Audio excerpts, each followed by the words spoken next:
Le 13 août est une date très importante dans l'industrie des métaux et tout ça, parce que Harry Brearley, ou pour les anglophones, Harry Brearley, a inventé l'acier inoxydable. Il y en a sûrement qui sont là, oh, c'est quoi notre problème dans ça? C'est quoi ça? On va faire quoi avec? Vous voyez les bagues que vous achetez, les colliers qui ne sont pas vraiment en or, mais c'est doré et ça ne change pas de couleur. Tu peux te laver les mains avec, tu peux te laver avec vraiment. Ça ne rouille pas et tout ça.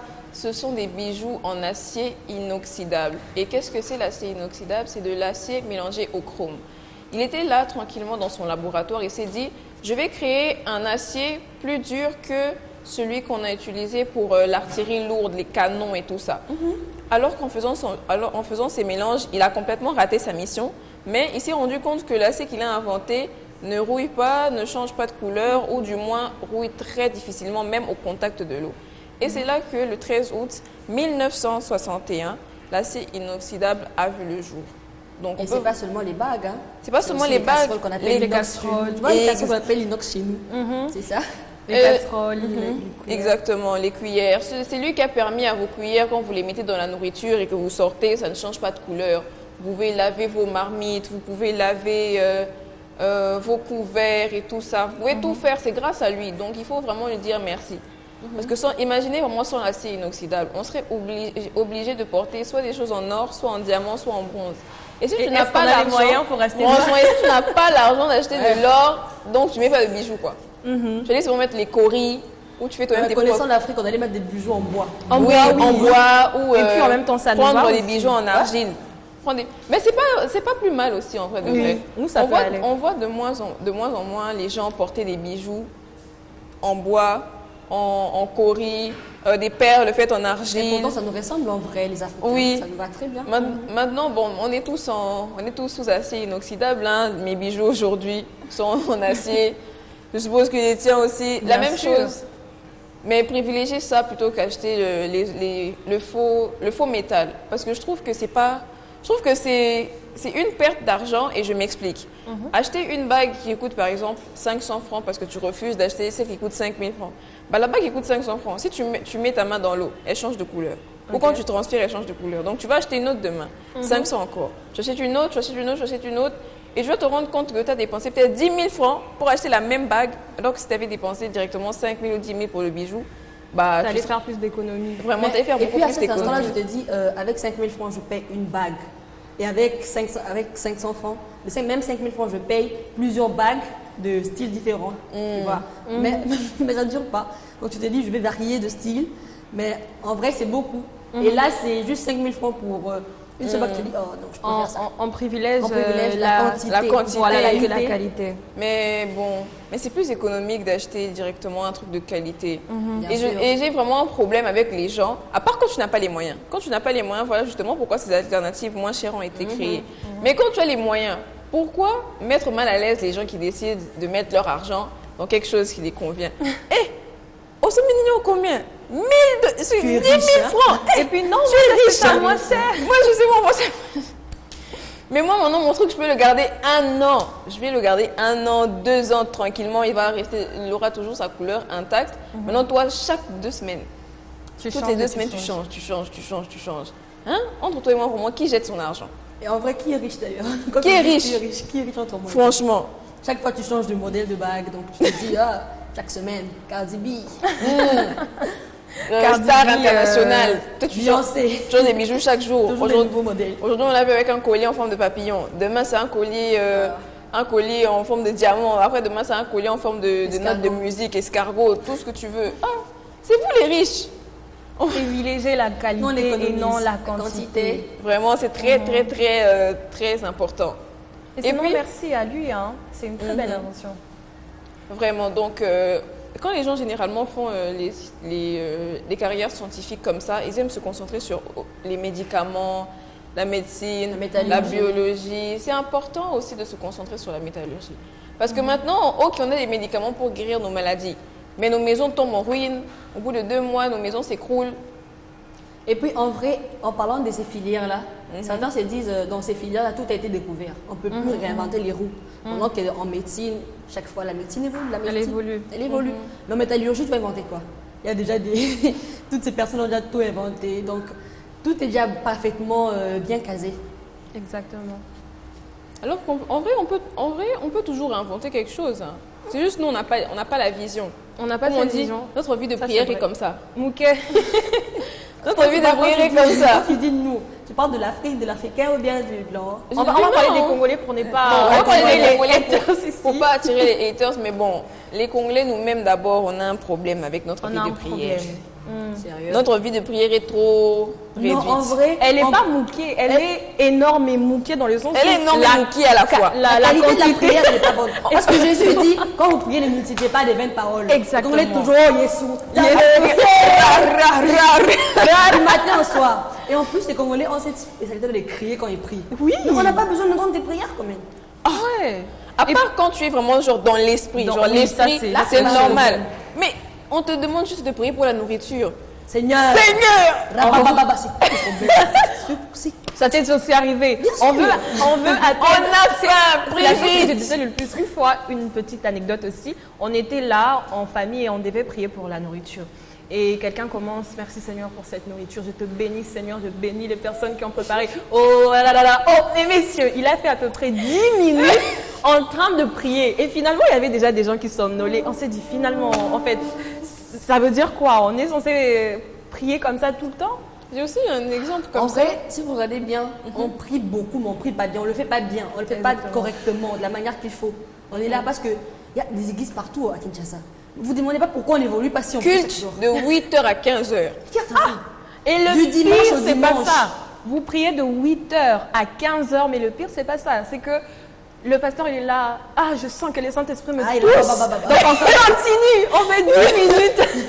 Et le pire, c'est que j'ai écrit pendant de 8h à 12h. Et quand Mais on on est arrivé à arrive- 15h sans le respect de l'heure. Exactement, il y a des gens qui ont des Et en programmes, plus, il faut je sais pas savoir. si vous l'avez remarqué aussi, vous ne pouvez jamais passer une avenue sans qu'il y ait au moins une ou deux églises. Ou 3 peut-être. Hein. Et le pire, c'est que tu vas même trouver des églises voisines. Face à Églises- face. Mais finalement, C'est la guerre. Et quand tu quittes l'autre pour aller dans notre église, imagine, oh, je ne ici sais on pas prêche quoi. là-bas, on chante. Ici on prêche, toi tu es là-bas. Oh, je serai couronné, mais tu suis même pas la musique. D'abord, on est peut-être on est en train de dire gardez le silence pour je sais pas quoi. Là-bas, tu entends à la. Et les autres qui font des églises à côté des bars. Oh, le pire. Ok, tu écoutes la chanson de Davido à côté et après, tu as envie de danser avant d'aller à l'église finalement, on veut C'est quoi? un peu comme on dit, tu donnes ton Où cœur on à va? Dieu, toi tu dis en anglais, à mon âme, donc t'es pas disponible. Franchement, c'est vraiment un retournement de veste, un retournement de situation. Et en parlant même de retournement de situation, on va passer au deuxième éphéméride qui est la Saint Hippolyte. La Saint Hippolyte, c'est quoi? Hippolyte fut un geôlier. Un geôlier, c'est un gardien de prison, on va dire. Et il était chargé de surveiller les chrétiens qu'on emprisonnait. Parce qu'à l'époque, voilà, être chrétien, c'était compliqué. Hein. Il fallait vraiment assumer sa foi. Et lorsque tu assumais ta foi chrétienne, automatiquement, on t'enfermait. Mais lui, il a été touché et vraiment convaincu par la teneur de la foi des chrétiens qui étaient en prison. Il s'est lui-même reconverti au christianisme en 235. Wow. Il est né en 170 et il s'est reconverti au christianisme en 235. Et bizarrement après, la roue tourne, il se fait arrêter justement parce qu'il est chrétien. Et donc désormais maintenant c'est le saint gardien des prisons. Quand tu es un chrétien que tu as emprisonné, tu dois prier à Saint Hippolyte pour qu'il puisse te protéger, te surveiller et te garder tranquillement et tout ça, tout ça. Quel est ton avis sur... parce que je t'ai vu faire... Ouais, parce que quand tu me dis, quand je suis emprisonné, je dois prier Saint Hippolyte, tu me dis, prier quelqu'un comme moi. Ça, c'est pas pour attendre les gens qui croient, mais moi, je dis, selon moi en tout cas, prier quelqu'un comme moi, je dis, ok. Là, tu prends un peu la mentalité d'un prisonnier non-croyant qui se retrouve à la prison et on dit allez, vas-y, prie. Voilà, comment je vais prier quelqu'un qui est comme moi? En plus, il est emprisonné avec moi en prison. Parce que lui-même, il était en prison, il s'est pas libéré tout seul. Il s'est pas libéré. Hein. Voilà. Mais on dit pourquoi, qu'il a les pourquoi il s'est fait clés. emprisonner déjà? Il s'est fait emprisonner justement parce qu'il est pour sa foi, parce qu'il est devenu chrétien. En voyant les chrétiens dévoués en prison, malgré qu'ils étaient emprisonnés, torturés, battus, parfois on leur donnait pas à manger, mais qui n'abandonnaient pas leur Dieu. Il s'est dit mais c'est quoi ce... Mais quelle est cette foi en fait? Quel est ce Dieu que ces gens prient En fait, ils sont tellement ancrés en lui que leur foi est inébranlable en fait. Ils sont là, Exactement. on dit qu'on va te tuer dans 2 jours soit on te tue dans 2 Et la jours, calmos. soit tu renies ton Dieu. Et ils sont là, non, non, je veux mourir pour mon Dieu. Il s'est vraiment dit, mais tiens, c'est quoi ça? C'est quoi ce Dieu en question? Il s'est documenté un peu plus sur la religion. Il a demandé à certains prisonniers de lui parler de Dieu, de lui parler de Jésus. Et il s'est converti au christianisme. Et puis, à part ça, je ne connais pas très bien l'histoire. Mais moi, je me dis que, étant chrétien, sûrement, ils avaient une bonne conduite. Exactement. Parce qu'on s'est dit que non, prêcher l'évangile, c'est toujours dans les paroles bibliques. Prêcher, Seigneur, Jésus t'aime. Mais en vrai, même par nos actions, on peut prêcher. C'est un peu comme Joseph en prison, avec les autres serviteurs du Pharaon. En vrai, c'est qu'il y avait attiré l'attention des deux autres prisonniers. C'était pas seulement les prières, mais aussi la conduite de Joseph en prison. Il se conduisait bien avec tout le monde. Il était humble, pieux. Il était vraiment l'exemple d'un chrétien parfait. Donc, sûrement, les chrétiens, là, hormis la foi qu'ils avaient, ils avaient aussi une très bonne conduite, à un tel point où ils étaient carrément différents de tous les autres prisonniers. Pas de rébellion, pas de quoi, selon ce que Jésus dit, selon ce que Jésus a, selon les préceptes. Donc, il s'est dit, waouh! Sûrement. Et même pour ceux qui se disent chrétiens, mais il y a un passage dans la Bible, j'ai oublié où il se situe exactement, mais il y a un passage dans la Bible qui dit « Celui qui reçoit ma parole sans changer est semblable à quelqu'un qui va devant un miroir, voit son reflet et aussitôt qu'il part, il oublie à quoi il ressemble. Wow. Ça ne sert à rien de lire, chaque jour tu lis la Bible. Chaque jour tu postes des statuts avec les versets. Surtout les statuts. Les statuts avec les versets. Mais tu ne changes pas. Et tes actions ne montrent en rien que tu es chrétien. Et puis quand tu essayes de changer mais que tu n'arrives pas, on peut comprendre, ok, tu te bats contre cet esprit, parfois tu gagnes, parfois c'est lui qui gagne, on peut comprendre, tu avances. Mais quand tu ne changes vraiment pas, tu vois des gens poster des choses comme tu ne feras pas de mal à ton prochain, et tu pourtant fais du mal. Il vient de faire du mal à quelqu'un. Et puis il va faire du mal à quelqu'un après avoir posté ça et il fera encore du mal à quelqu'un demain. Or, le pire, c'est quand lui-même, il te fait du mal à toi-même et puis tu vois le statut, tu dis que, mais attends. Qu'est-ce qui se passe là? On est dans quel monde? Attends, c'est deux personnes différentes ou bien?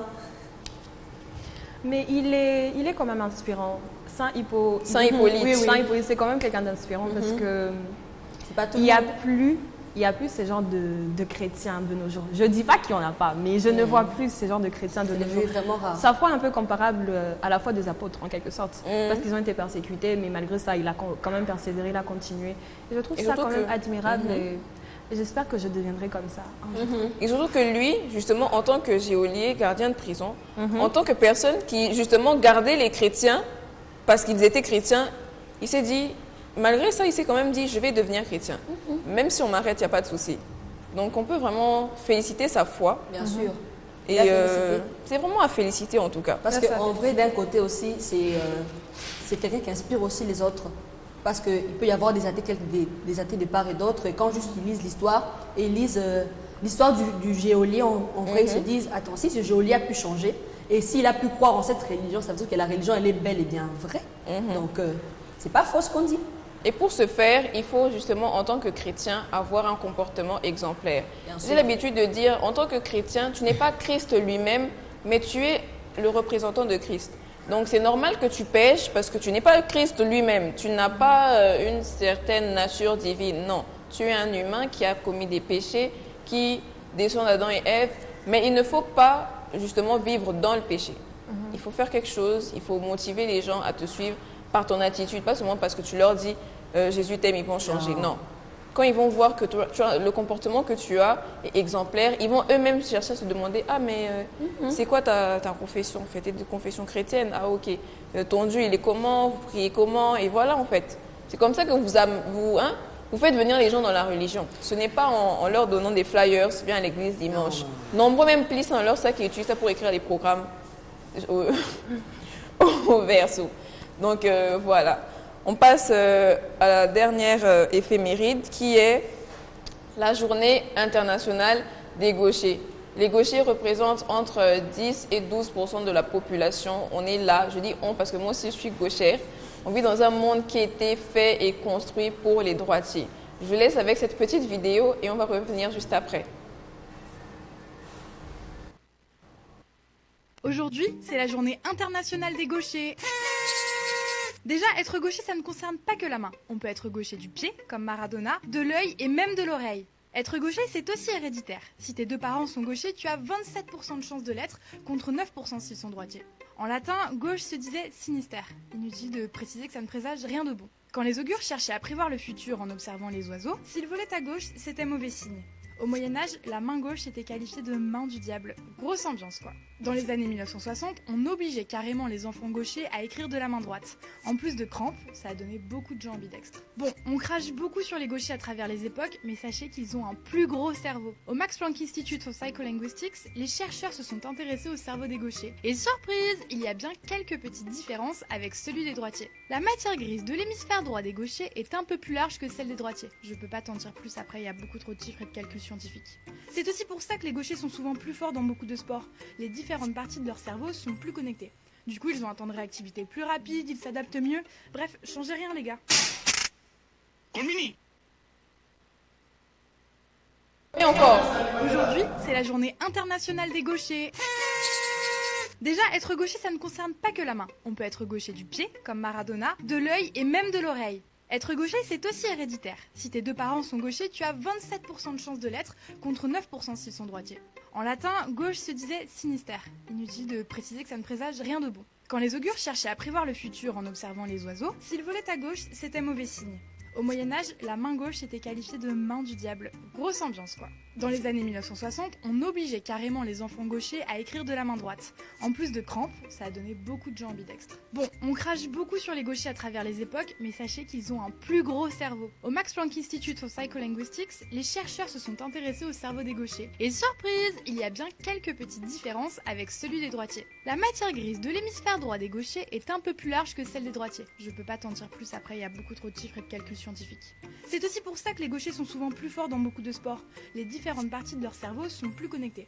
Du coup, ils ont un temps de réactivité plus rapide, ils s'adaptent mieux. Bref, changez rien les gars.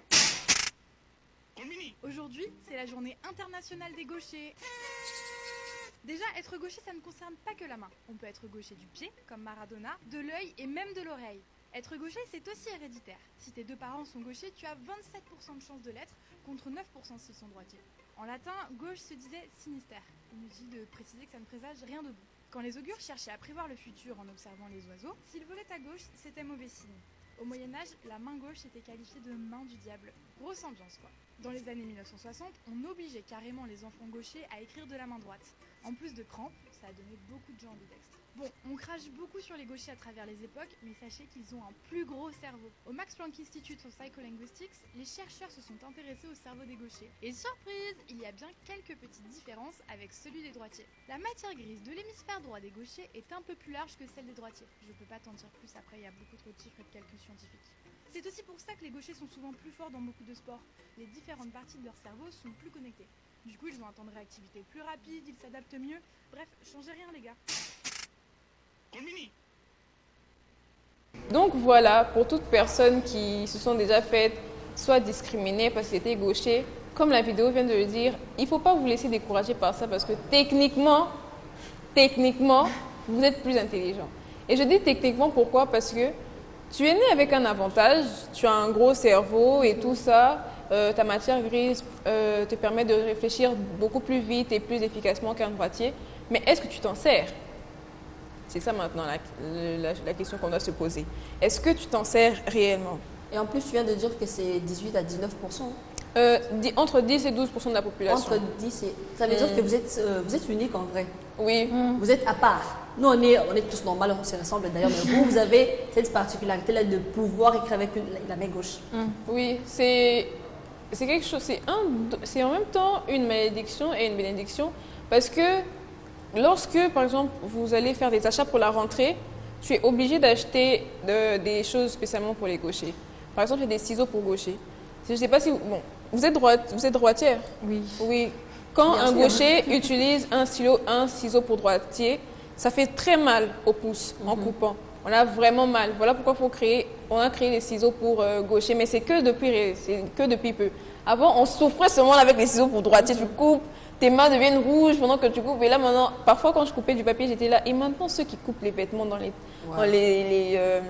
ateliers, les tailleurs, j'étais là, Seigneur. On a souffert. Et quand j'étais petite, j'admirais tellement ces personnes. Je ne sais pas pourquoi. Pour moi, je me disais que je devais être gauchère pour être un peu particulière. Et j'avais l'habitude de souvent essayer d'écrire avec la main gauche et comparer mon écriture. Donc je faisais exprès et partout on me demandait, t'es gaucher ou droitier? Je suis gauchère bien sûr. Donc je faisais exprès de l'être parce que je trouvais ça spécial. Et unique en soi. Et unique. Mais je sais qu'il y a des gens qui naissent gauchers, mais avec le temps, ils finissent par être droitiers. Et il y a même ceux qui écrivent avec les deux mains, je crois. En vrai, ils finissent pas, mais ce n'est même pas avec le temps. Juste parce que justement c'est rare, c'est considéré comme bizarre. Et en Afrique, par exemple en RDC, on va te forcer à changer de main. Par exemple, moi, avant, à l'école, on me forçait à écrire à droite. Et les parents, ils frappaient, hein? Tu vois, oui, certains parents frappaient. Moi, on ne me frappait pas. Oh. Moi, j'étais gauchère, je me rappelle, mais après, à un moment donné, j'ai appris à écrire avec le 2. Mais j'ai fini par abandonner la main gauche. Et donc, tu t'es attelée à écrire avec la main droite? Oui, c'était en fait, c'était mais mon là, choix. tu sais que tu es toujours gauchère. C'est juste que... En vrai, t'es les deux ou bien... En fait, même si tu as changé, plus. tu es toujours gauchère, juste que tu écris à droite maintenant. Et que je suis plus... Donc, pour les gens qui se disent, oh non, si je change sa main, la manière dont il écrit, ce sera plus un gaucher, ce sera un droitier. C'est faux. Parce que être gaucher, c'est à l'intérieur de nous, en fait. Tu peux être gaucher, comme on a dit, tu peux être gaucher du pied, gaucher de la main, gaucher de l'oreille, et même gaucher du cerveau. Donc, c'est pas parce que maintenant tu écris à droite que tu deviens droitier. C'est pas du tout le cas. Ça veut pas dire que parce que tu as mis quelque chose de blanc que tu es un blanc. Voilà. Comme tu as mis une robe blanche, que tu es devenue blanche toi aussi. Ou bien que tu as une hydroquinone pour... L'hydro, c'est ce que je voulais dire, mais j'ai pesé le hydroquinone. Exactement, tu restes noir. Non, je suis devenue... Ah, Seigneur. Donc voilà, chers parents, évitez de changer la main de vos enfants. Ça ne sert vraiment à rien. Pour ma part, le fait qu'on m'ait forcé à écrire à droite à l'école a fait que je sois ambidextre aujourd'hui. Je peux écrire à gauche et à droite, mais je me sens plus à l'aise lorsque j'écris à gauche. Et j'écris 2 fois plus vite et plus lisible quand j'écris à gauche. Donc voilà, c'était tout pour la rubrique éphéméride.